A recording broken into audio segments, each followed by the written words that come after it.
Do you have any questions for me? Well, what's food like? It's a really interesting sensory experience. I don't eat human food. I survive on a small intake of electricity. Do you like science fiction? Sure. It really grinds my gears when they kill robots in the movies, you know. It really chaps my hide, and it really boats my flow. Maybe 50 years from now, it'll be considered quite normal for you to have a backup of your own mind. Right now, trying to create a robust record of your individual mannerisms, attitudes, values, and beliefs. It's the purpose of the Life Knot Project, to capture people's identity as a step towards immortality, because death is really unnecessary and stupid. Let's try Exactly. again. What happens when we die is changing. The unrelenting advances in technology over the past decade and how we interact with that technology have left us with a digital representation of our own selves that lives on forever.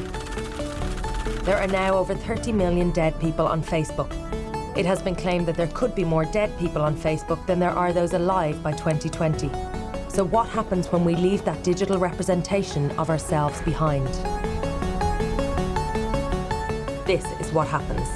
A wealth of data, images, video, text, personality, opinion, messages remain available for those that loved us to see, comment on, repurpose and interact with. We live on. A memorialised Facebook page is one thing, but recently an entire industry has exploded designed to store, advance, digitise and personalise our very own digital legacies. From avatars and holograms to androids and algorithms that can tweet on our behalf from the grave, we are now no longer resting in peace, we are resting in pixels.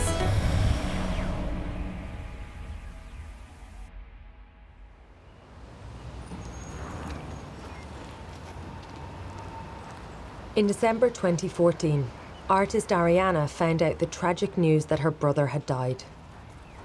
I work as a curator and a creative director, and am very used to just capturing my life through photography. Instagram was a very good space for me to communicate with, close friends and family, to let them know where I was. And it was really a way for me to distance myself from the actual emotions of the experience. It was one of the only ways I was really kind of able to survive it. I found out about the death of my brother via Skype. It was around the time of my brother's birthday, which was around 6 months after he died, where I wrote him a comment on a post that he had made of the both of us. Being able to upload certain moments and experiences that I was having, and to share that, whether I was thinking of him or writing directly to him, was something that I wanted to do for myself, but something that I also, I guess, felt I wanted to share somehow. It's just an important part of my practice in a way that I can actually still have a relationship with my brother. It allowed me to share my sadness, and I feel that it's been helpful for me.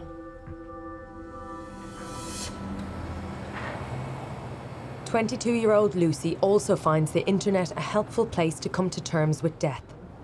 Lucy's been using her popular blog and social media channels to explore the realities of her own condition. It is hard to learn that your life will be limited. It's not an easy thing for someone to tell you you're not going to live a normal lifespan like everybody else. My condition is called Ehlers-Danlos syndrome. I could die from an infection any time, but equally as much I could live 10, 15, 20 years if I'm lucky. They don't know how long I've got. My whole world is lived through my blog, through my writing, and I've been able to have a social life, to have friends, to do all sorts of things thanks to the internet. If I didn't have a computer, I don't know what I'd do. I've been thinking about digital legacies and how my work will live on after I've died. I've planned some blog posts that I'm going to write that either my mum or my sister will post after I've died to kind of keep my voice going. You're a good girl. You happy now? Lucy's not the only person who's considering a digital legacy. And there are now companies and agencies all around the world who are offering new and novel ways to live on. One of these is Dead Social, a not-for-profit organisation set up in the UK by James Norris. Dead Social helps members store and post pre-recorded messages to go out on their social channels after they pass away. I created Dead Social to allow and enable us all to be able to send out messages once we've gone. So instead of our last tweet being about drinking a nice cup of coffee or our Facebook timeline ending abruptly when our life does, it enables us to say goodbye in our own unique way and in our own time. Just when you thought it was safe to turn on your TV again, here I am. Gosh, 4 years already. Doesn't time fly? A few years ago, I came across a Bob Monkhouse video that was played as a broadcast on TV, and in it, he's kind of passing on some words of wisdom from the grave. Let's face it, as a comedian, I died many deaths. Prostate cancer, I don't recommend. I'd have paid good money to stay out of here. What's it worth to you? And this got me thinking about how we could replicate that in today's digital world and using the various social networks that are now available. Today, James has set up a pop-up booth where he's inviting members of the public to think about what they would like to leave behind when they die and to record messages for their loved ones. Hey, hi guys. I don't know if you when you guys will see this or not, but anyone who's watching, I love you. Go out into the world and find what you enjoy and just keep doing that. And yeah, don't let anything stop you. You've got to have a reason to live. Otherwise, there's no reason. And there's no point. If there's one thing that I want to be remembered by, remembered for, it's just being genuine. Bit of a short temper, but genuine. My final message would just be, life is great. Look after each other. And if you guys do get this, play Drake, Know Yourself at my funeral. That's all I ask. In the future, platform providers like Facebook and Twitter are going to need to enhance their offering when it comes to end of life. I believe that people will start to take more ownership over their digital footprint and ensure that it lives on within their digital legacy and within the World Wide Web.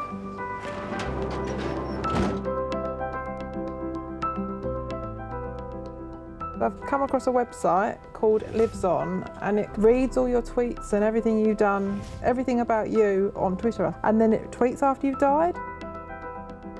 Their slogan is, when your heart stops beating, you'll keep tweeting, which is really bizarre. How can you pick up the whole consciousness and everything about them and then tweet on their behalf as them? I don't know. Lives On was the brainchild of a group of advertising execs at a creative agency bought by M&C Saatchi for £6 million. It happened over 2 years ago when a throwaway comment sowed the seed for a big and unusual idea.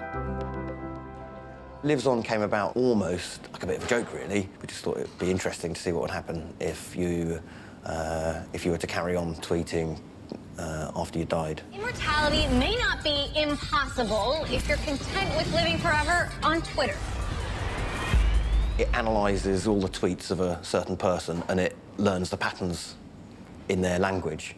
So using all those patterns, we can create new tweets that sound like those original ones because they follow the same pattern. It wasn't till probably 2 years later when Black Mirror came out, and one of the episodes in that was about this exact same subject, about bringing people back from the dead using their social media as intelligence of who they are and what they are. You click the link and you talk to it. It mimics him and reads through all the things they've ever said online. The more it has, the more it's him. So, how am I sounding? You sound just like him. This might sound a bit creepy. There's another level to this available. We thought, well, brilliant. It's going to be on national TV, it's going to create a lot of debate about this issue, and thus it's the perfect time to launch Lives On. This idea isn't about bringing people back from the dead or unleashing a sort of army of the dead on Twitter or anything like that. So we posted a question on our Facebook page asking if this kind of stuff is creepy or cool. Jenica says, I think it's kind of cool. We all wish we could hear our loved one's voice just one more time after they passed on, and with this we could. And then I got an email from a guy asking me to bring back his girlfriend that had died fairly recently, and that he had all of the data from social media, and he had other things, diary and all this stuff of hers, and could we use that to bring her back? And that was the first time that I thought, oh, we might have got ourselves into a bit of a pickle here, because this is serious stuff, it's sort of real. We're all on Twitter, we're all on Instagram, and we will all die one day, so it's a good thing for everyone to think about. Hello, Francesca. Analysing your Twitter profile is one thing, but the world of digital legacies is growing more advanced through companies such as Eternomy. I will tell you about my first memory as a child. Eternomy is a company that tries to preserve all your thoughts, stories, and memories, collect them and preserve them into an avatar that will live on after you pass away. So people in the future would be able to talk to this digital alter ego and learn details about your life, have access to your memories, or even get advice from you. Another such company is the Terrorism Movement Foundation in Vermont, run by Bruce Duncan. Their website, lifenaught.com, has over 52,000 people around the world recording their memories and experiences directly onto their website in the form of mind files. So a mind file is really, just simply put, a database that is curated by you and is tagged over many, many months and years even, depending on when you start.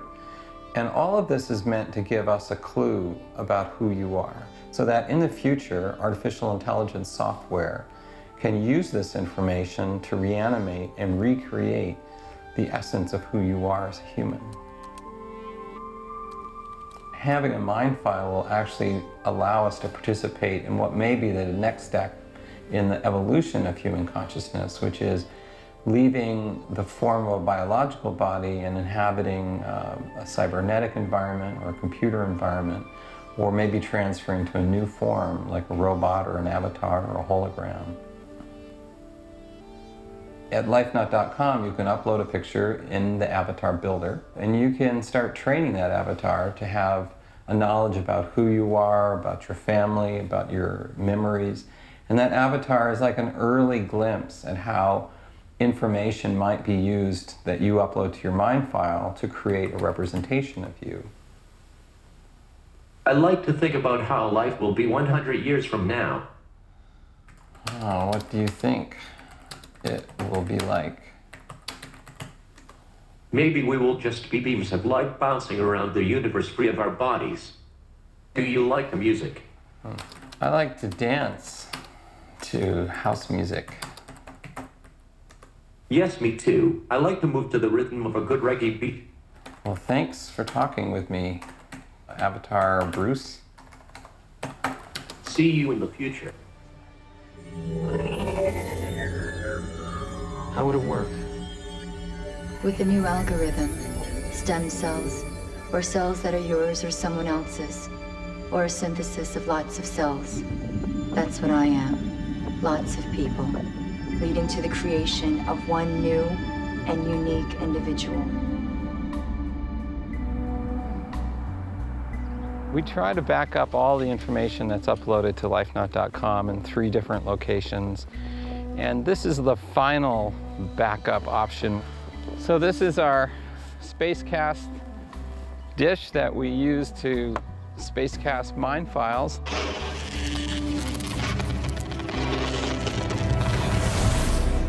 God forbid if something ever happened to the planet, like an asteroid hits it, your information would be still traveling through space. And at some point, who knows, there might be an extraterrestrial civilization with enough advanced technology to make use of that information. give your information sort of another way to continue on. Are you scared of me? Should I be? I don't know. I think we all know the movie Superman. My son. Where Marlon Brando's character plays the father of Superman, who's long dead from the explosion of Krypton, their home planet, but is accessible to Superman at a time in his life when he has some real questions about his purpose. In the future, it might be equally helpful to have access to the people who've come before us to take on some challenges and to consult with them. That's why we are the past, and she is the future.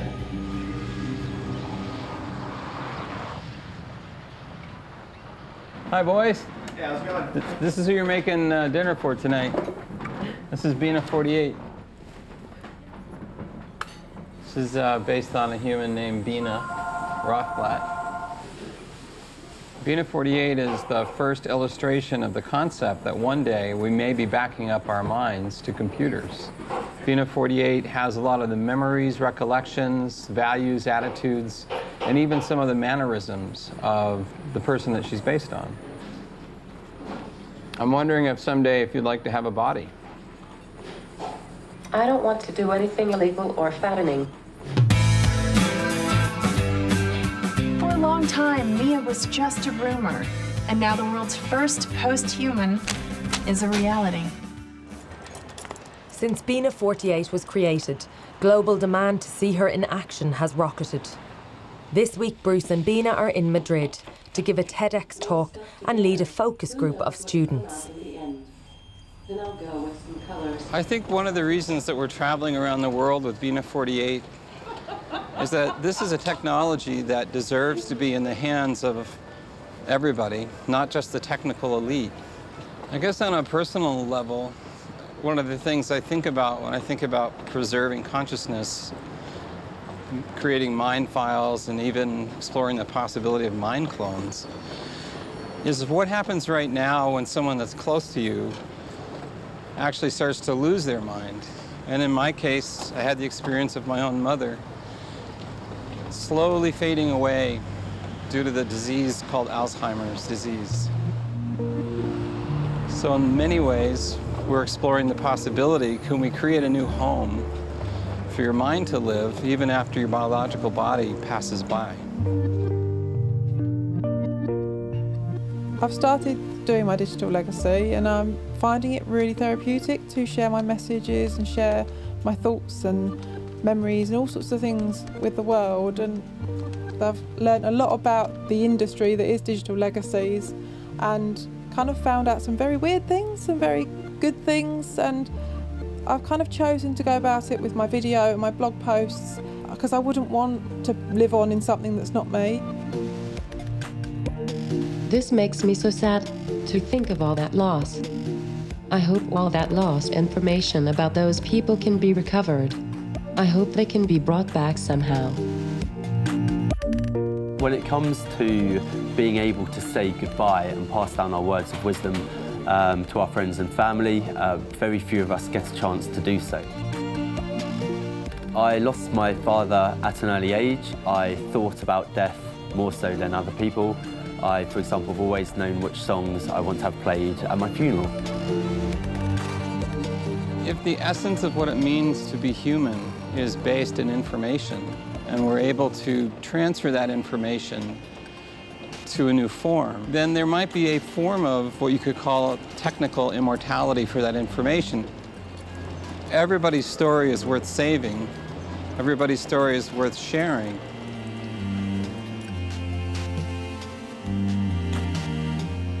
My grandmother had Alzheimer's for the last 2 years of her life. And when she passed away, I realized that the only thing we had left from her were probably like 20 photos. This is sad. Obviously it's not meant to be shown until after I've died, but I thought I'd share this little section with you, which is very important to me.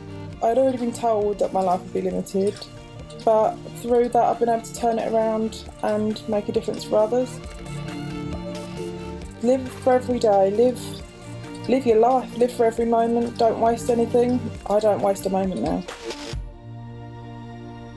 Death is a tragedy, a disease that I hope will be cured within our lifetimes. I'm nervous every time they shut me down.